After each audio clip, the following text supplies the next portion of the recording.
নিতে চান পুজো কালেকশনের জন্য সিলেবাস তৈরি হয়ে গেছে। নিজ নিজ ব্যাগ নিয়ে দেখুন ব্যাগগুলোর কিরকম কোনটা দাম।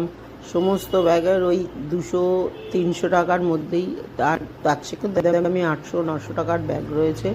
নতুন নতুন কালেকশান নিয়ে সিলেবাস তৈরি হয়ে গেছে পুজোর জন্য।